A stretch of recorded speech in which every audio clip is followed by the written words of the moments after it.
કચ્છમાં ભારતીય કિસાન સંઘનું કિસાન અધિકાર જનજાગૃતિ અભિયાન શરૂ 600 ગામનો પ્રવાસ સરકારને ચેતવણી ભારતીય કિસાન સંઘ દ્વારા કચ્છ જિલ્લામાં ખેડૂતોના અધિકાર અને તેમને નડતા વિવિધ મુદ્દાઓ પર જનજાગૃતિ ફેલાવવા માટે વિશાળ અભિયાન આજે શુભારંભ થયો। ભચાઉ તાલુકાના જંગી ગામેથી મેકરન દાદાના અખાડા ખાતે આ અભિયાનની શરૂઆત કરવામાં આવી, જેમાં 9 મુખ્ય મુદ્દાઓ પર કેન્દ્રિત રહી સમગ્ર કચ્છ જિલ્લાના આશરે 600 ગામનો પ્રવાસ કરવામાં આવશે। આ અભિયાન દ્વારા ખેડૂતોને પીવડાવતા પ્રશ્નને જનતા સમક્ષ મજબૂત રીતે ઉજાગર કરવામાં આવશે। આજના કાર્યક્રમમાં કચ્છના તમામ તાલુકાઓમાંથી મોટી સંખ્યા ખેડૂતો જંગી ગામે પહોંચ્યા હતા। કાર્યક્રમમાં ભારતીય કિસાન સંઘના કન્વીનર સંબોધન કરતા કહ્યું કે આ તો હજુ ટેલર છે, પિક્ચર બાકી છે।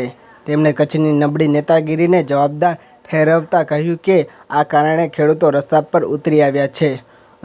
વધુમાં તેમણે ભારતીય જનતા પાર્ટી ભાજપ પર આક્ષેપ કર્યા કે જિલ્લામાં એક પણ પક્ષના પ્રતિનિધિએ ખેડૂતોના મુદ્દા પર એક પણ શબ્દ નથી બોલ્યા। અભિયાનમાં સરહદી વિસ્તારમાં જવાનોની ખરાબ હાલત પર પણ ટીકા કરવામાં આવી। ખેડૂતો અને સંઘના પ્રતિનિધિઓએ જણાવ્યું કે આવનાર દિવસોમાં જો સરકાર ખેડૂતોના પ્રશ્નની નોંધ નહીં લે તો તેની જવાબદારી આજની સરકારને ભોગવવી પડશે। આ ઉપરાંત આગામી તબક્કામાં વધુ તીવ્ર આંદોલનની ચેતવણી પણ આપવામાં આવી। આ અભિયાન દ્વારા ખેડૂતોના મુદ્દાઓને વ્યાપી રીતે ઉજાગર કરી સરકાર પર તાત્કાલિક કાર્યવાહીનું દબાણ કરવામાં આવી રહ્યું છે અને ભારતીય કિસાન સંઘના આ પગલાંને કચ્છના ખેડૂતો વર્ગમાં વ્યાપક સમર્થન મળી રહ્યું છે। जय जवान जय जवान किसानों का काज करेगा, किसानों का काज करेगा। किसान संघ की क्या पहचान, किसान संघ की क्या पहचान। धरती से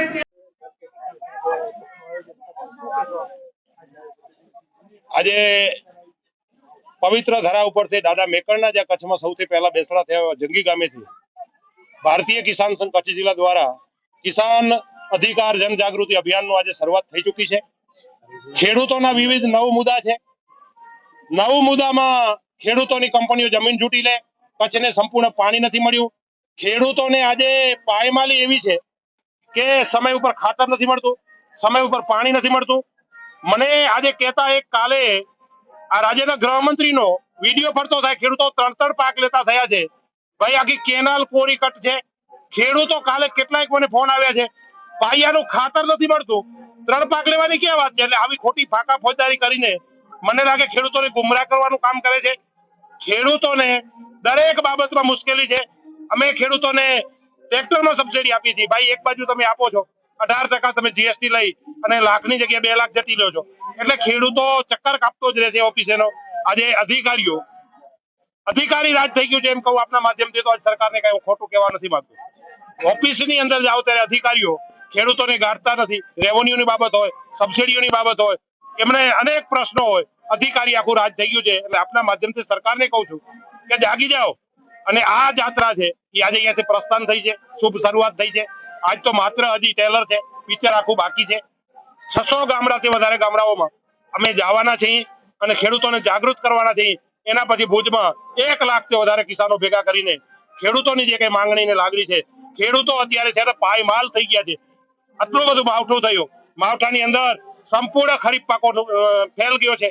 18,000 થી વધારે દાડમના પાકો ફેલ ગયા છે। એટલે ખેડૂતોને પારિવારિક નુકસાન।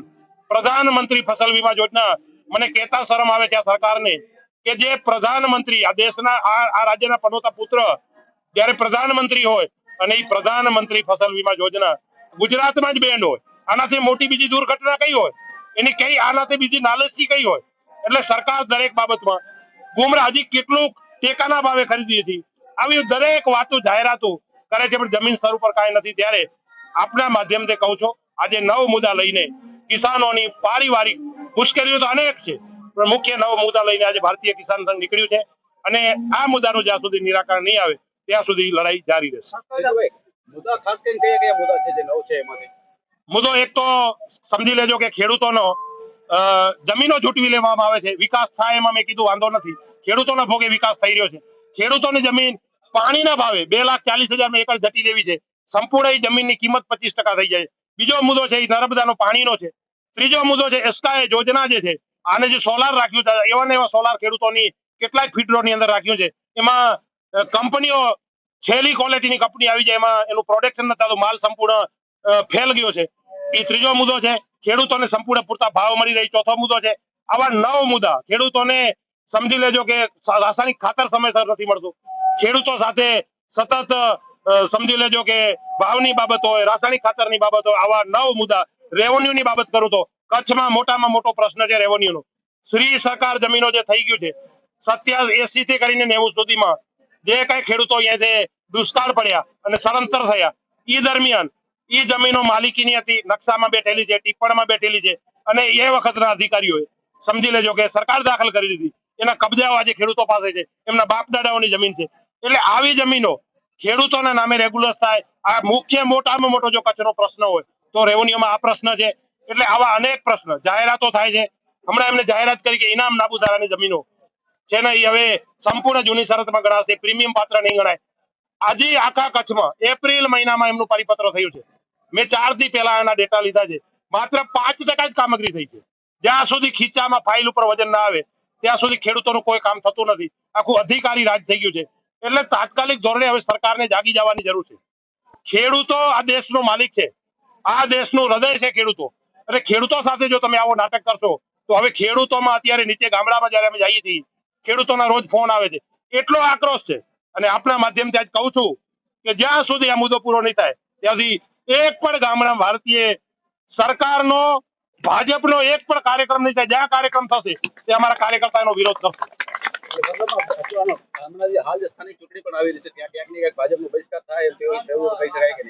જો હું હજી આપના માધ્યમથી કહું છું, અમે કોઈ પાર્ટી નથી, બિન રાજકીય સંગઠન છે ભારતીય કિસાન સંઘ છે. એટલે અમારી લડત છે એ માંગણીઓ સાથે છે. જો માંગણી નહીં સ્વીકારવામાં આવે તો 100% વિરોધ નહીં, ઘરે જવું પડશે.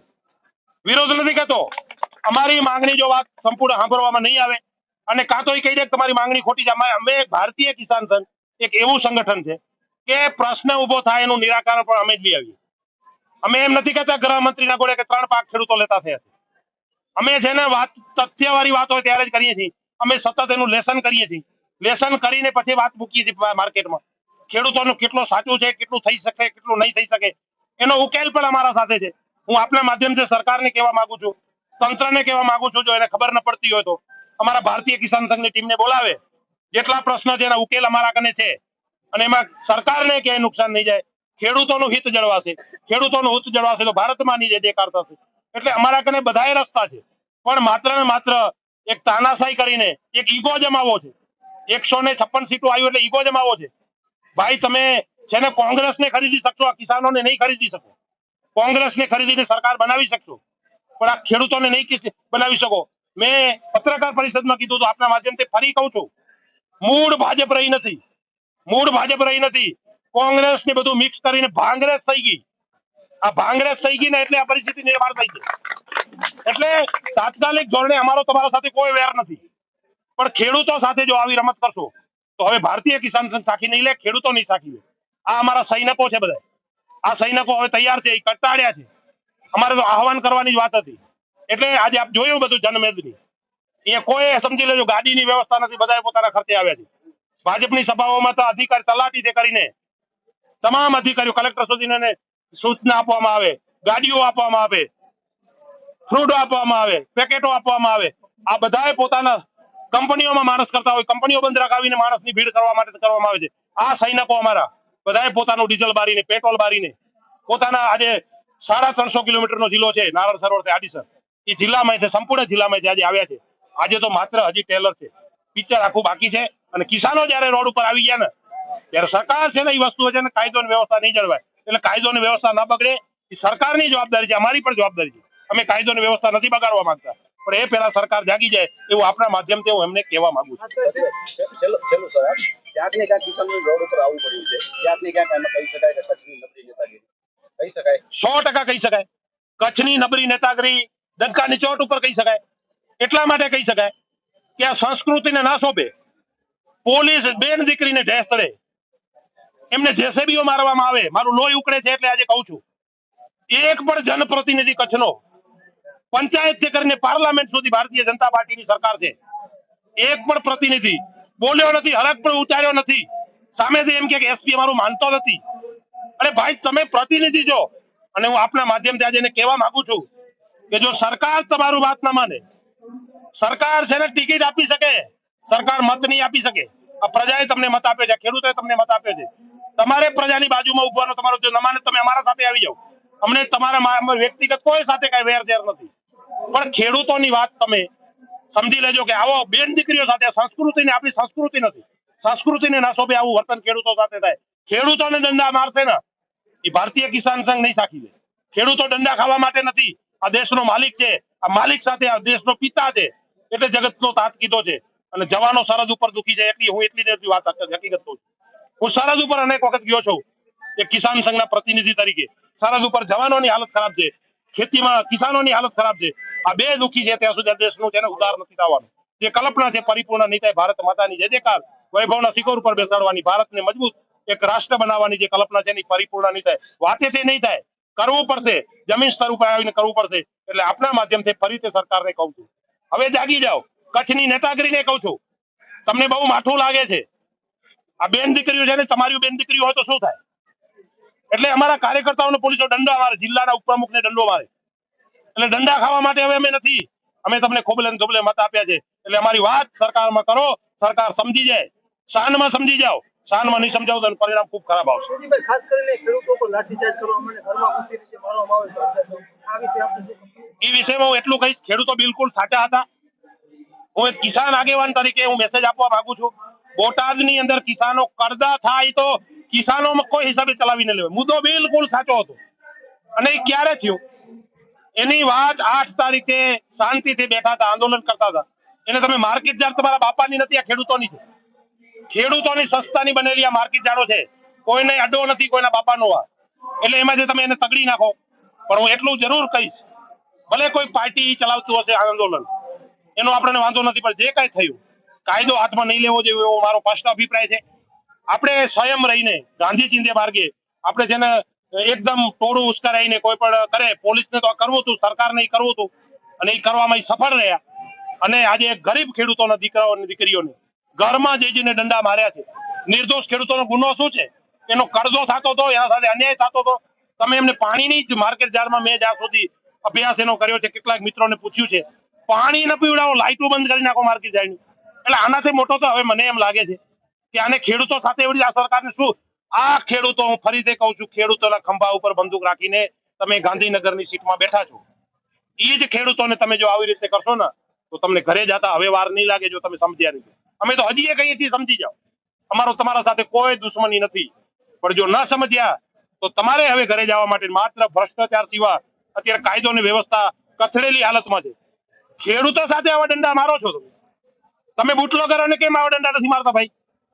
બુટલેગરો ખેડૂતોને હજારો વાહન ડિટેન તમે કરી નાખ્યું, એટલે એ આતંકવાદી હતા. એટલે આવું ન થાય. ખેડૂતો સાથે સંવાદ થાય, સંવાદથી જે કાંઈ થાય રસ્તા નીકળે. બાકી દંડા મારવાથી ખેડૂતો રસ્તા નહીં નીકળે. એટલે સરકાર જાગે. હું તો હજી એ કહું છું, અમારે આ બધું લડાઈ લડવાનો કોઈ શોખ નથી, અમારે કોઈ નેતા બનવાનો શોખ નથી, પણ સરકાર ખેડૂતોની મુશ્કેલી છે એટલા માટે અમે આ વાત કરીએ છીએ. અને અમારી ફરજ છે ભારતીય કિસાન સંઘ. આ ખેડૂતોની સંસ્થા છે, કોઈના બાપાની જાગીર નથી. કોઈ એમ કહેતા હોય કે આની સંસ્થા છે ને ઓની સંસ્થા છે, કોઈની. અમે કોઈ રાજકીયનો હાથો નથી બનવાના. આ ખેડૂતોની વેદના છે, એ વેદના અમે 100% ડગતાની ચોટ ઉપર સરકાર સુધી પહોંચાડશું. સરકાર અગર તો અમારી વાત સાંભળે, નહીં સાંભળે તો આગામી દિવસોમાં એનું પરિણામ ભોગવવા માટે તૈયાર. આજે આમ આદમી પાર્ટીના તાલુકાના પૂર્વ કચ્છના નેતા તરીકે આપ અહીંયા પધાર્યા છો. જે કિસાન સંઘ દ્વારા એક જનજાગૃતિ અભિયાનની જે રેલી કરવામાં આવેલી છે, 600 ગામડામાં જે જવાનું એમનું ટાર્ગેટ છે, શું કહેશો તેને લઈને? નમસ્કાર મિત્રો, મારું નામ ડોક્ટર કાયનાત અંસારી આથા છે. અને આજે મૂળ રૂપથી હું અહીંયા આમ આદમી પાર્ટીના નેતા તરીકે નહીં પણ વ્યક્તિગત રીતે આવી છું. કેમ કે મને એમ લાગે છે કે જે દેશમાં કિસાન સુખી ન હોય એ દેશ ક્યારે સુખી ન હોય. એટલે અમે, અમારી પાર્ટી પણ ખેડૂતોના મુદ્દાઓને લઈને બહુ સક્રિય છે. અને અમારી પાર્ટીની વિચારધારામાં આવે છે કે ખેડૂત જે છે એ સુખી રહેવું જોઈએ. અને એ તો છે જ, પણ વ્યક્તિગત રીતે પણ હું બહુ માનું છું કે આ તો જગતના તાજ છે. એ લોકોને આપણે જેટલું વંદન કરીએ એટલું ઓછું છે. એટલે વ્યક્તિગત રીતે પાર્ટીના સાથ સહકારને જે પણ હોય, અમે આ આંદોલન સાથે છીએ, ખેડૂતોના સાથે છીએ. બેન શું કહેશો આવનારા દિવસમાં જે 600 ગામોમાં જે અંદર જઈ રહ્યું છે બોટાદની અંદર પણ હમણાં આપણે જોયું કે ત્યાં આગળ રાજુભાઈ કરપડા છે એમને જે બોટાદથી 6 કિલોમીટર હળદર ગામની અંદર જે સભા કરવામાં આવી ત્યાં આગળ પોલીસ દ્વારા પણ એમને ક્યાંક ને ક્યાંક ખેડૂતોને મારવામાં આવ્યા ઘરમાં ઘૂસીને પણ મારવામાં આવ્યા એમના વિરુદ્ધ 85 લોકો વિરુદ્ધ ફરિયાદ પણ કરવામાં આવી છે તેને લઈને બધું કહેશો તમે જ્યારે આની હું કડી નિંદા કરું છું કે આવી રીતે પોલીસ પ્રશાસનનો યુઝ કરીને જે સરકાર ચલાવે છે હું વખોડું છું એને કડા શબ્દોમાં કે આવી રીતે તમે પોલીસને લઈને ખેડૂતોને મારો ને આંદોલનને દબાવવાની કોશિશ કરો એવી રીતે તો અંગ્રેજોના ટાઈમ પર નહોતું થતું. એ લોકો પણ એટલીસ્ટ આવાજ ઉઠાવવા દેતા ન પણ ઉઠાવવા દેતા તો એ અંગ્રેજ હતા. તો આપણી પોતાની સરકાર છે, અમે તમને ચૂંટ્યા છે અને પછી તમે અમારી સાથે આવો વ્યવહાર કરો તો એ ક્યાં સુધી આપણે કહી શકીએ કે સારું કહેવાય નહીં સરકાર માટે. એટલે હું કહું છું કે જેટલા બોટાદના કિસાનો છે કે ક્યાં પણના કિસાનો છે એ લોકોને આવાજને દબાવવાનું બંધ કરવું જોઈએ સરકારને કે આપણે કૃષિ પ્રધાન દેશ છીએ, એમાં આપણે કિસાનોને આવી રીતે એનું શોષણ કરીએ ન ચાલે.